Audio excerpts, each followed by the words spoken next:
네, 민사노법 실전지에서 B형 수업 시작하도록 하겠습니다. 이 문제지가 있고요. 그 다음에 1회 때만 그 예시 답안 있죠. 그죠? 1회 때만 예시 답안으로 보여드리고, 왜냐면 해설지를 중심으로 해서 이제 그 사안을 이해하고 답안을 어떻게 쓸 것인가, 쟁점을 어떻게 잡고 전개할 것인가에 관한 논의가 바로 실전지에서 B형에서 의미가 있기 때문에 내일부터는 그 2회 때부터는 우리 해설지를 중심으로 해서 이렇게 수업을 진행하고요. 또 오늘도 마찬가지고, 다만 이제 우리 이제 실제 답안하고 그 다음에 우리 예시 답안하고 어떻게 이제 쓰느냐 이런 문제가 있고, 이런 것들은 나중에 이제 첨삭이 필요하면 어느 정도 첨삭을 해드리고, 그 다음에 B형은 가급적이면 내용 전개에만 중점을 두고 있고요. 세부적인 첨삭은 따로 이제 필요하면 이제 한쪽으로 이렇게 하도록 하겠습니다. 예, 일단 B형 문제는 무작위로 이제 선정을 했고요.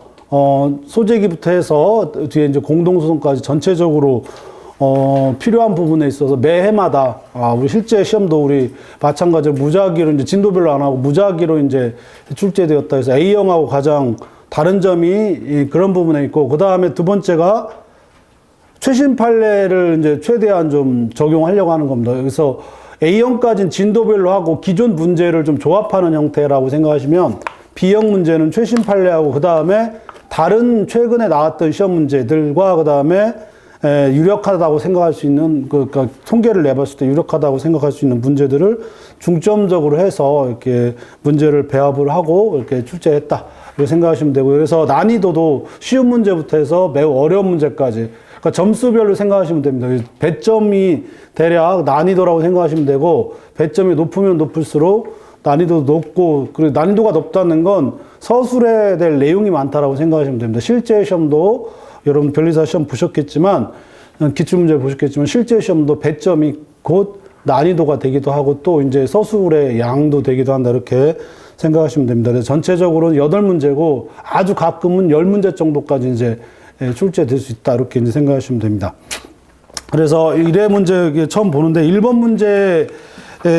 문제는 전형적인 항소인 문제죠. 그죠? 그래서 1번 문제가 두 개의 청구 있죠. A하고 그 다음에 B 청구가 이제 단병입니다. 그죠? 단병이고, 그 단병일 때 이 하나의 청구에 대한 상계가 이뤄지면 일단 여기에서 이제 문제를 한번 꼬을 수 있는 게 일부 판결을 한번 꼬을 수가 있어요. 그래서 일부 판결이 됐을 때 2심 범위하고 심판 범위를 한번 논의할 수 있는데, 이건 두 개의 판결을 전부 다 나와버려가지고, 그래서 A하고 B하고 전부 2심 되겠죠. 그죠? 전부 2심 되는데 중요한 거는 심판 범위가 이제 문제가 됩니다. 여기서. 그래서 심판 범위가 문제되고, 요 심판 범위와 전부 상계할 때는 이제 항상 이 논의가 되는 거고, 특히 이제 이 상계에 대해서 피고가 혹은 원고가 이렇게 있으면, 피고가 상계를 하게 되면 청구 기각을 당했는데, 이게 두 개의 청구 중에 하나를 상계를 당하게 되면 항소 이익도 한번 논의할 필요는 있습니다. 근데 논의할 필요는 있지만 두 개의 청구를 한꺼번에 청구하는 거기 때문에 이게 전부 2심 되는 상황에서는 크게 뭐 논의될 건 아니고요. 일단 그 정도에서 논의를 한다고 생각하시고, 어쨌거나 상계 같은 경우에는 무조건 항소 이익을 인정하기 때문에 일단 항소 이익 논의하고, 그 다음에 어디로 가야 되냐면 불변금 문제로 이제 넘어가는 겁니다. 그죠? 그래서 대략적인 목차는 이제 쟁점을 잡아주시고, 쟁점에서 상계에서 항소 이익을 일단 기본적으로 논의해 주시고요. 무조건 인정이 되니까 무조건 인정해 주시고, 전부 2심 되는 겁니다. 전부 2심. 이 부분은 이제 중요한 게 일부 판결로 꼬을 수가 있다라고 하는 걸 알아두시고, 그 다음에 중요한 거는 심판 범위. 그래서 심판 범위에서 주로 논의하는 게 이제 불변금 논의를 우리가 한번 해줘야 되겠죠. 그죠? 이게 이제 중요하다. 이렇게 하고, 여기서 항소 2심이나 전부 2심 문제는 이걸 하나로 이제 목차를 잡아주시고, 요게 이제 단병에서의 항소의 효력, 이런 식으로 이제 잡아주시고, 이제 여기서 이제 쓰시면 될 것 같고요. 상소, 불이익 변경금 점칙 있죠. 그죠? 불변금 문제, 특히 상계에서의 불변금 문제는 전형적으로 이제 여기서 따로 이제 정리를 해주시면 됩니다. 그래서 이 정도 문제는 뭐 한 10점, 8점에서 10점 정도는 충분히 이제 나올 수 있는 문제고요. 우리도 이제 이런 유사한 문제들이 계속 나왔었습니다. 그래서 전체 기출 문제를 보시면 전체도 나왔었고, 그리고 결론을 내주시면 되는데, 그죠?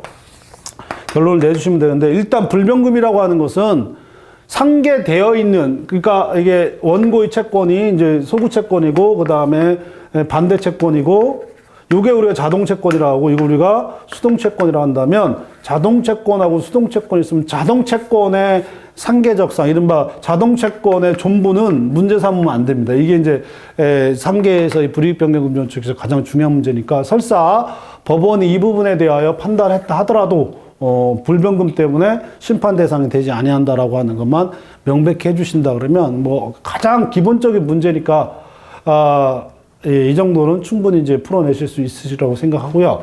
여기서 여러분들이 중요한 거는 이제까지 항소 문제는 항소하고 상고가 있으면 항소 문제는 한 번도 안 나온 적은 없어요. 항상 모든 시험에서 이제 항소 문제 나오고, 항소 문제에서 가장 기본적인 게 항소이익하고 항소 효력이다라고 하는 거는 항상 머릿속에 집어 넣으셔야 됩니다. 이게 무조건 나옵니다. 항소이익하고 항소 효력은 무조건 나오는 거니까 그냥 목차로 아예 잡아주시면 됩니다. 그래서 항소이익이 있든 없든 무조건 항소이익이 있다, 없다. 그 항소이익이 있어야 항소효력을 따져주는 거니까, 항소효력을 따져주는 문제라면 무조건 항소이익이 있다라고 전제해놓고 들어가셔도 문제를 푸는 데는 문제가 그 문제를 푸는 데 문제가 없다, 이렇게 이제 생각하시면 될 것 같아요. 그래서 1번 문제는 그닥 크게 설명이 필요하거나 그런 문제는 아닙니다.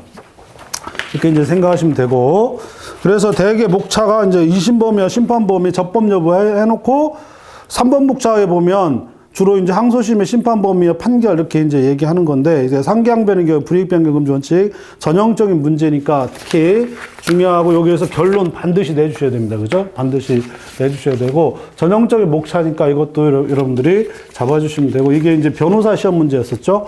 이런 유사한 문제들이 각종 변호사라든 우리 변리사도 나왔었고, 변리사도 나왔었고, 변호사도 나오고, 법문사, 법원 행시 할 것 없이 항상 나오는 문제니까, 이 정도의 문제가 나왔는데 10분에 한 8, 9는 받아주셔야 다른 시험, 다른 문제에서 여러분들 그 상쇄될 수 있는 문제가 생기니까, 이런 문제가 나오면 거의 전부 맞아야 되겠다 이렇게 생각하시고 하시면 거의 맞다 이렇게 이제 하시면 됩니다. 그 다음에 1-2번 문제 있죠. 그죠? 이게 2023년 이게 올해 판례입니다. 그죠? 그래서 최신 판례를 가급적 2022년도하고 2023년도를 계속 여러분들한테 이제 전달하려고 하는 노력이 있는데, 1번에 2번 문제가 좀 어렵습니다. 어려운 이유가 이제 처음 보기 때문에 어려운 거지, 그 자체로 어려운 건 아니고요. 근래에 들어와가지고 이제 법인에 대한 이 논의가 계속 이제 논의가 되고, 제가 가끔 진도별로 수업할 때면 항상 얘기하는데, 자연인하고 어차피 법인 중에 하나가 나옵니다. 그죠? 1심하고 항소심 중에 하나가 나온다 그러면 자연인하고 법인 중에 하나가 나올 수밖에 없어요. 이게 기본적으로. 그래서 법인은 이제까지 또 한 번 얘기하지만, 법인이 이제까지 시험이 안 나온 적이 한 번도 없었어요. 한 번도 없었고, 항상 시험이 나오는데, 일단 이거는 법인격 부인론입니다. 이게 문제에서도 이제 법인격 부인론 문제가 나왔기 때문에, 법인격 부인론 논의가 나왔고, 이 법인격 부인론이 최근에 판례가 나왔다라고 하는 것 자체가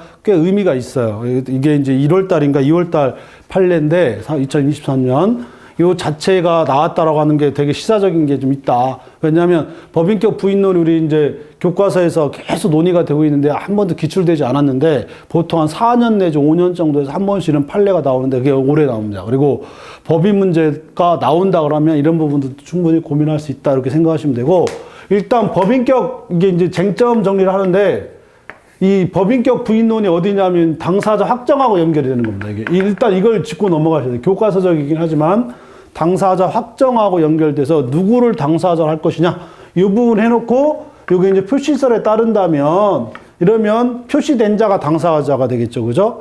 그러니까 어쨌거나 표시된 자가 당사자이기 때문에 얘를 기준으로 피고 적격 혹은 당사자 적격을 따져주는 것이고, 그리고 나서 얘에 대한 이 우리 판례의 태도 있죠. 그죠? 이 판례의 태도가 신의칙설입니다.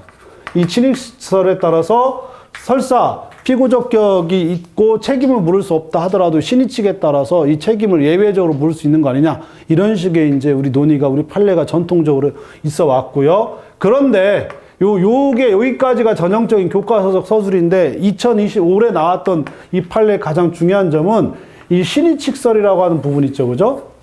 이 신의칙설의 기준이라는 걸 설정했다라고 하는 게 굉장히 의미가 있어요. 요 약간 실체법적인 부분이긴 한데 그렇다고 하더라도 소송법적으로 꽤 의미가 있을 수 있습니다. 그래서 목차 같은 경우에 그래서 1번 쟁점 표시에서 피고 적격까지 따져주고 그럼에도 불구하고 우리 판례가 신의칙설에 따라서 책임을 부여할 수 있다. 그런데 책임을 부여하는데 어느 정도까지 신의칙설에 따라 책임을 부여할 것이냐라고 하는 아주 시사적인 판례이기 때문에 알아두시고 그러면 당사자 확정에 관한 기본적인